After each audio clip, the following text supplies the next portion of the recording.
Hello friends, स्वागत है आपका आपके चैनल पर। तो हमारा आज का टॉपिक है हिंदी वर्णमाला। तो शुरू करते हैं। वर्णमाला किसे कहते हैं? तो वर्णों के व्यवस्थित क्रम को वर्णमाला कहते हैं। ऐसा नहीं कि आप कभी ख को पहले रख दें या ग को पहले रख दें। आपको एक व्यवस्थित क्रम में ही रखना होगा, जैसे क ख ग घ, तभी वो वर्णमाला कहलाएगा। वर्ण किसे कहते हैं? तो बहुत सारे लोग इसमें भी परेशान होते हैं। तो वर्ण कहते हैं अक्षर को ही वर्ण कहते हैं। वह छोटी से छोटी ध्वनि जिसका खंडन ना किया जा सके उसे वर्ण कहते हैं, या एक समान स्वर वाली ध्वनि को वर्ण कहते हैं। कभी कभी आपके क्वेश्चन पेपर में डायरेक्ट पूछ लिया जाता है, परिभाषा दे दी जाती है और पूछ लिया जाता है कि वर्ण किसे कहते हैं। अब हम देखेंगे वर्ण के भेद को। तो वर्णों के दो भेद होते हैं, स्वर तथा व्यंजन। स्वर किसे कहते हैं? जिन वर्णों को स्वतंत्र रूप से बोला या पुकारा जा सके उसे स्वर्ण कहते हैं। स्वरों की संख्या 11 होती है। आपको कहीं कहीं पर 13 भी लिखा हुआ दिख जाएगा, लेकिन स्वरों की संख्या 11 होती है। फिलहाल अगर आपके क्वेश्चन पेपर में अगर पूछ लिया जाता है कि स्वरों की संख्या कितनी होती है और 11 और 13 में से आपको जो ऑप्शन मिल जाए आप उसके हिसाब से आप वहाँ पर टिक लगाएंगे। अगर 11 दी हुई है तो आप 11 लगाएंगे, अदरवाइज आप क्वेश्चन पेपर में अगर 13 दी हुई है तो आप 13 लगाएंगे। पर स्वरों की संख्या 11 ही होती है।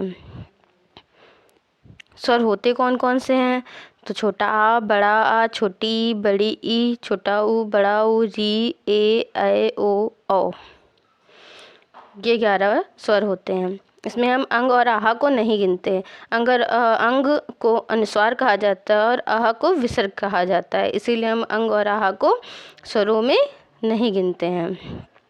इन दोनों को ही आयोगवाह कहा जाता है। अनुस्वार किसे कहते हैं? जिन वर्णों का उच्चारण करते समय केवल नासिका का प्रयोग किया जाए उन्हें अनुस्वार कहते हैं, जैसे अंगूर, पंकज, अंग, कंचन आदि।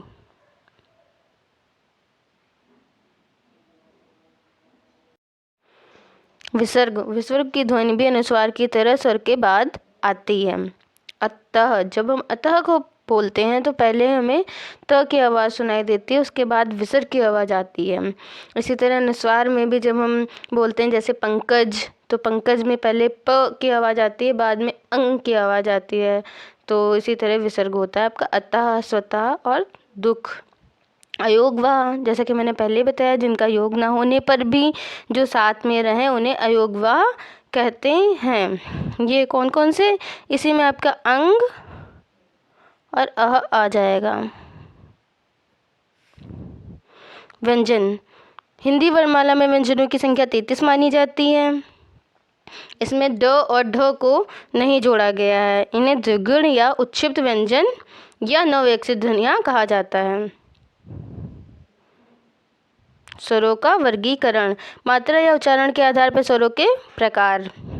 पहला प्रकार है हमारा ह्रस्व स्वर या मूल स्वर। ह्रस्व का मीन होता है छोटा। जिन स्वरों के उच्चारण में सबसे कम समय लगता है उन्हें ह्रस्व स्वर कहते हैं। ये 4 होते हैं इनकी संख्या। छोटा आ, छोटी ई, ऊ और री इसमें आते हैं। दीर्घ स्वर। जिन स्वरों के उच्चारण में ह्रस्व की अपेक्षा अधिक समय लगे दीर्घ स्वर कहलाते हैं। इनकी संख्या 7 होती है। बड़ा आ, बड़ी ई, बड़ा ऊ, ए, ओ, औ। प्लुप्त स्वर। जिन स्वरों में तिगुना समय लगता हो उन्हें प्लुप्त स्वर कहते हैं, जैसे ओम। ओम को बोलने में हमें तिगुना समय लगता है, इसीलिए इसे कहते हैं प्लुप्त स्वर। तो स्वरों के आधार पर वर्गीकरण 3 होते हैं, ह्रस्व स्वर, दीर्घ स्वर और प्लुप्त स्वर। अब हम पढ़ेंगे जीभ के आधार पर स्वरों का वर्गीकरण। 3 प्रकार से होता है, अग्रस्वर, मध्य स्वर और पश्च स्वर। जिन स्वरों के उच्चारण में जीभ का अग्रभाग काम करे उसे अग्रस्वर कहते हैं। इसके अंतर्गत छोटी ई, बड़ी ई, ए आते हैं, 4 प्रकार के। मध्य स्वर। जिन स्वरों के उच्चारण में जीभ का मध्य भाग काम करे उसे मध्य स्वर कहते हैं, जैसे छोटा आ। पश्च स्वर, जिन स्वरों के उच्चारण में जीभ का पिछला भाग काम करे उसे पश्च स्वर कहते हैं, जैसे बड़ा आ, छोटा ऊ, बड़ा ऊ, ओ, औ। इसके अंतर्गत 5 ही आते हैं। उसके बाद अब हम पढ़ेंगे मुखाकृति के आधार पर स्वरों का वर्गीकरण। तो एक तो होता है संवृत स्वर, दूसरा अर्ध संवृत स्वर, विवृत स्वर और अर्ध विवृत स्वर। संवृत स्वर किसे कहते हैं? जिन स्वरों के उच्चारण में मुख कम खुले उसे संवृत स्वर कहते हैं। छोटी ई, बड़ी ई, छोटा ऊ और बड़ा ऊ।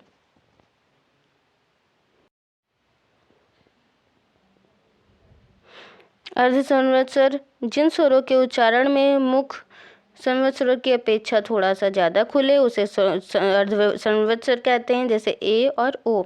विवृत स्वर, जिन स्वरों के उच्चारण में मुख अधिक खुलता है, जैसे आ। अर्ध विवृत स्वर, जिन स्वरों के उच्चारण में मुख विवृत स्वर की अपेक्षा थोड़ा सा कम और अर्ध संवृत स्वर की अपेक्षा अधिक मुख खुले उन्हें अर्ध विवृत स्वर कहते हैं, जैसे औ, ऐ और छोटा आ। होठों के आधार पर स्वर का वर्गीकरण। आवृतमुखी और व्रतमुखी। आवृतमुखी, छोटा आ, बड़ा आ, छोटी ई, बड़ी ई, ए, ऐ। व्रतमुखी, छोटा ऊ, बड़ा ऊ, ओ और औ आते हैं इसके अंतर्गत।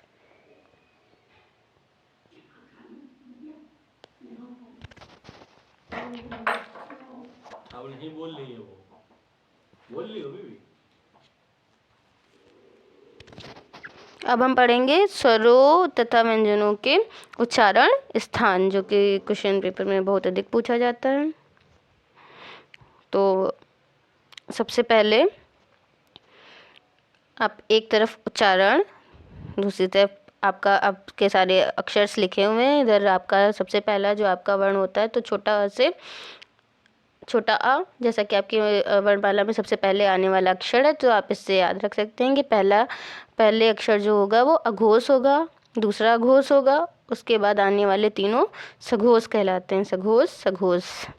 उसके बाद हम अगली लाइन में देखते हैं कि उच्चारण अल्पप्राण, पहला हमारा छोटा आ होता है, तो मैंने बताया अभी आपको अल्पप्राण, फिर महाप्राण, फिर अल्पप्राण, महाप्राण, अल्पप्राण। तो इसको याद करना बहुत ही आसान है। क, ख, ग, घ और आपका अंगा, ये कंठ से बोले जाने वाले हैं। दूसरा तालु, तालु से च, छ, ज, झ, इया, य, श, छोटी ई और बड़ी ई भी। कंठ से आपका छोटा आ, बड़ा आ, आह और हा भी बोले जाते हैं। मूर्धा, मूर्धा से ट, ठ, ड, ढ, ड़ और श, षटकोण वाला श, री और ए, जो कि बहुत इम्पॉर्टेंट है। इस साइड जो आपके लिखे हुए हैं ये बहुत ही इम्पॉर्टेंट है, ये एग्ज़ाम में बहुत ज़्यादा ही पूछे जाने वाले हैं। दंत, त, थ, द, ध, न, ल और श, ये दंत से बोले जाते हैं। ओष्ठ, ओष्ठ मतलब ओठों से का इस्तेमाल करते हुए बोले जाने वाले। प, फ, ब, भ, म, छोटा ऊ और बड़ा ऊ। इसके बाद आपका नीचे की जो ये मैंने लाइन बना रखी है, इसके नीचे के आपके म के नीचे के ये अंतःस्थ, अंतःस्थ से य, र, ल, व बोला जाता है और ये सघोष कहलाते हैं। यहाँ तक का तो आप इसको फॉलो करेंगे, लेकिन यहाँ से आपका ये सघोष है और ये अल्पप्राण भी होते हैं। उस संघर्षी व्यंजन किसे कहते हैं? तो स, श, तीनों स आ जाएंगे और ह आ जाएगा उस संघर्षी में। हाँ, हा को आप ध्यान रखें कि ये सघोष होता है, बाकी ये तीनों अघोष होंगे और महाप्राण होंगे, लेकिन स सघोष है और अल्पप्राण भी है। संयुक्त व्यंजन छ, त्र, ज्ञ और श होते हैं। अच्छा, कभी कभी आपके क्वेश्चन पेपर में पूछ लिया जाता है कि छ किन शब्दों के मेल से बना है, तो क और श से मिला हुआ है, त्र, त और र से, ज्ञ, ज और इया से, श और र से। व को दंतोष्ठ कहते हैं, ये दांत और ओष्ठ का इस्तेमाल करते हुए बोले जाने वाला है। ए को कंठ प्लस तालव्य से बोला जाता है। ओ को कंठ प्लस ओष्ठ से बोला जाता है। यहाँ पर आपके कुछ इम्पॉर्टेंट प्रश्न दिए गए हैं, जिन्हें आप अपनी कॉपी पर ज़रूर नोट कर लें। निम्न में से कौन सा अघोष है। तो आपका इस तरह से प्रश्न पूछा जाता है, इनमें से कौन सा अघोष है। तो आपको यहाँ पे जैसे कि पता है कि पहला तथा दूसरा वर्ण अघोष होता है। तो यहाँ पे ज, द और घ तीनों बाद में आने वाले हैं। देखिए छ आपका पहले आ जाता है, च और छ, इसीलिए आपका छ यहाँ पर अघोष है।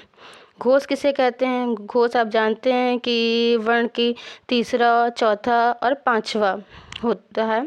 तो आप घोष या सघोष दोनों सेम ही चीज़ है, आप इसको समझ लें। तो यहाँ पे फ, ख, त और ध में ध है आपका, क्योंकि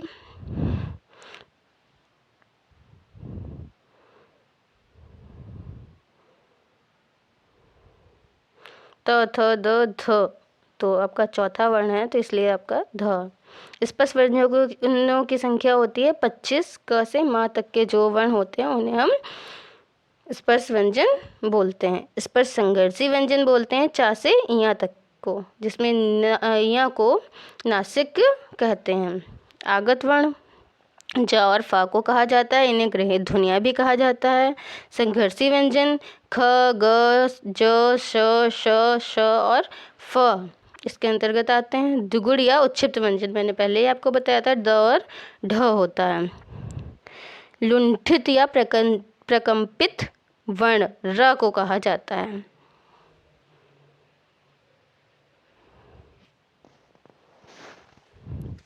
पार्श्विक वर्ण ला को कहा जाता है। ध्यान रहे, लुंठित वर्ण र को कहा जाता है, जबकि पार्श्विक वर्ण ल को कहा जाता है। अर्धस्वर या और वा को कहा जाता है, इन्हें संघर्षहीन भी कहा जाता है। हा को सघोष कहा जाता है। तो इस तरह से आपका वर्णमाला, हिंदी वर्णमाला कंप्लीट हुई, और अगला टॉपिक हम अगली बार पढ़ेंगे। और अगर आपको पसंद आया हो तो आप लाइक, शेयर एंड सब्सक्राइब करें। धन्यवाद।